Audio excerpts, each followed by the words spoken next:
And don't forget that sex is not the only thing that keeps marriage. If every other thing is, it's not sex that you don't eat sex. Yeah, you do. But that is a good thing to know that honestly the bar is low for a healthy, vibrant marriage. Yes, the bar is low, It's for once real. a week, 4 times a month. Hi guys, welcome back to our channel. This is Love, Marriage, Sex with Tia and Tia. We hope you're having a smashing day or night, wherever you happen to be, or afternoon, wherever you happen to be. Guys, we want to talk about high sex drive versus low sex drive. How do you handle that? How do you approach that type of situation? Is there a compromise? Is there middle ground? How do you go about handling couples who have, one has a high sex drive and the other one has a low sex drive? My question now would be, what is compromise in this situation? Because I want it, I don't want it, so we live forever and ever with having half of what I want. That sounds sad and depressing. Yes, that is scary, for real. Like sometimes we think So here's my spin on it. So let's say I am like a 10, right? On a scale of 1 to 10. And let's even say you're 5. yeah. I don't think that 10 or 20 years down the road that I will still be a 10. Okay. Because, well, just biologically speaking, as we get older, the sex drive is not as high. Yeah. So it's going to come down eventually, but I feel like we can still make room for adjustment even while I am a 10 and you are a 5. Especially if I am supposed to be all about us, right? And you're supposed to be all about us. But most of the time, that's not the case. But we should also involve those that are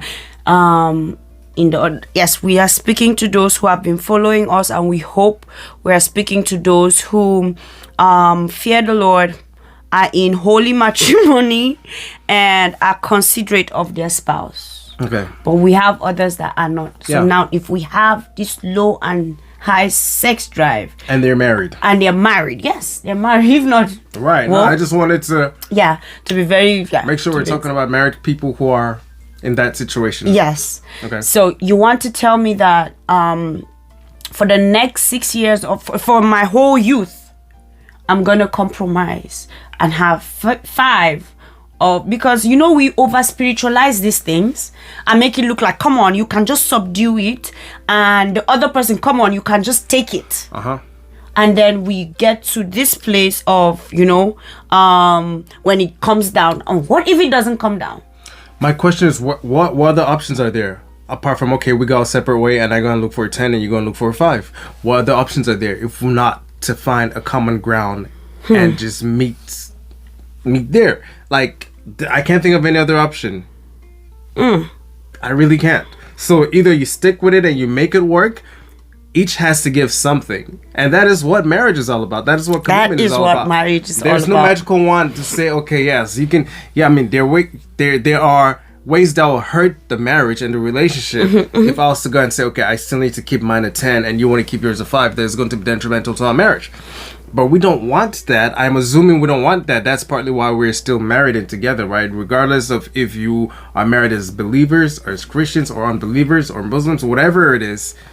We want it to work. Now, my question is, is it penetration that is what I am on 5? If every day you're coming to me for sex and it's just oral sex and I don't like all of it, can I satisfy you even if it's twice? Because for me, in my opinion, we, as a child of God, if we're using sex toys, we should use it together, right? So if I'm trying to satisfy you and I'm not into it, I can satisfy you and help you with the toy. Okay. But not doing it my own with me. Don't worry about me. I'm good. I'm not interested today. In our 50-50, because you are a 10, I can pleasure you. Maybe I don't even like the blowjobs and all of that. Yes, I've done my 50% of the blowjob, but you're still on this part. Can I pleasure you with sex toys? And for you, can you let me be? Now, I'm not saying, because if we say that, people will start using their sex toys separate, and then the other will say, you know what, just use it, let me sleep. Yeah. That's a great area right now I'm beginning to see. Well, there are two things that come up with that gray area. And the first one, like you mentioned, I'm seeing that too. Also, there's so many things that could go wrong with that, because are you going to be giving it your all if you were to say, okay, I'm going to help you by adding some accessories to help you, because I don't feel like whether if it's oral sex or full penetrative sex, but how are you?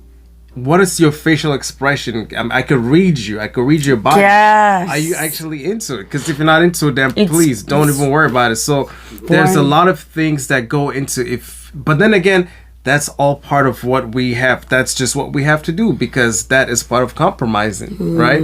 So if you want to go that way, then it's on you to make it actually look like you were enjoying it. Because I can tell if you're faking, then you're not enjoying it. For 10 years, Eventually, you would know. I'll just be like, you know what, fine. I'm just going to go and either just relax or go and find another way to relieve myself. That's what's going to happen. So it's very, very tricky. I think it goes back again to the drawing board, where at least let's talk about it before we get married. Like, yo, I feel like I'm now. Yes, I know we can say, okay, yes, okay. I can so tell you I'm a dragon, and I'm. If you're a okay, or you even have two virgins that they might not know. No, and their body is hot. Or like, again, yes, I get that, but still have that conversation and be like, okay, here are some contingencies in case I am a 5 and you're a 10, or I am a 1 and you're a 10, or whatever it is. We need to talk about this. These things need to be addressed before marriage. Okay, so at least you have some, I don't know, some outline to follow if you were to find yourself in that situation. So what do you think makes someone of 5? Like, why? Is it that there's no satisfaction, there's no pleasure that is causing that? Because I don't want to believe we have like numerous people that are not loving it, because I know there are so many because of past trauma. Now, I want us to talk about that, because there's nothing right now we'll do. But the best thing now is to solve the people on 0. If we can help them rise to 8, that'll be a blessing, you know. Because these people coming down to 8, that's like pretty good from 10. But rising to 8, what do you think is the best way? Because so many of us have hurt from the past. So many of us have past traumas that is making us feel this way. Are these things like breakable? Are they things that we can undo? Or should we just stay with our 5? And I'm like, I'm a 5 forever. I don't like sex, and that is it, period. Every case and every individual is different. For some, regardless of, again, let's never add the God factor into it. Time has a way of solving a lot of things or making things worse. Okay? So we can use that to our advantage. You know, in the situation or in the event that someone is you know, you have a couple that's completely opposite pole of each other when it comes to their sex drives. I have to nurture you and make sure that I am doing things to build you up, to get you up higher than a 5. Yes. And I'm hoping that you, well, I wanted to say, well, then are you also doing stuff to make me drop from a 10? But then that might not necessarily be a bad thing. You know, it all depends on, again, the couple and what's going on. But I think, again, if we are very, very, very pro, I want the best out of you and you want the best out of me and we want the best for us, we have that, and then we work towards that, regardless of, you know, what complexities there are that makes our sexual dynamics unique. You get what I'm saying? Yeah. We need to also talk about it. Honestly, I feel like most of us run away from talking our past hurt. Some of these things are really solvable, but because it's like, okay, don't worry, never mind, it was because it was rape, I don't want to talk about it with you, it was because it was my fault, I want to blame myself for it forever. These things can be solvable. I feel most people can let go if you have good therapy, good husbands and wives that will listen and help and go according to the way you're growing.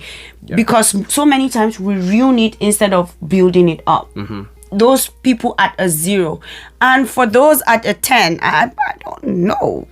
if there's a screw. You know, Come down. here's something. I think it's also important to know that for the average couple, I just read this not too long ago. Once a week has actually been shown to be enough to keep that relationship very, very healthy and vibrant. Just once a week. So that means, at least just from that starting point, a 10 and a 5 should be able to compromise. If it's just once a week. Okay, now we can now build up from there. Because again, like we said, each situation and each couple is unique and different, right? But that is a good thing to know, that honestly the bar is low for a healthy, vibrant marriage. Yes, the bar is low, It's for real. once a week, 4 times a month. Now it sounds very, very little, but that's great because again, the bar is low, Yes. and the results are high. And so okay, go ahead. start working from there.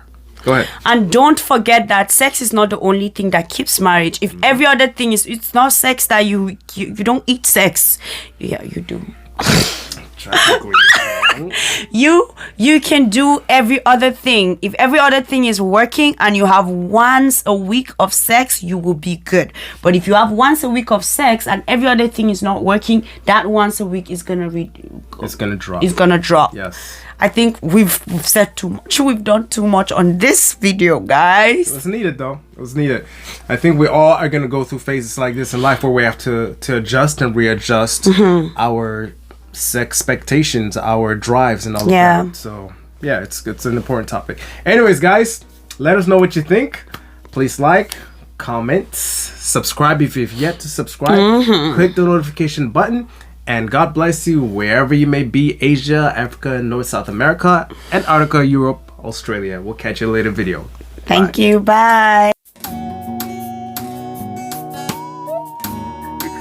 It's Tia and Tia.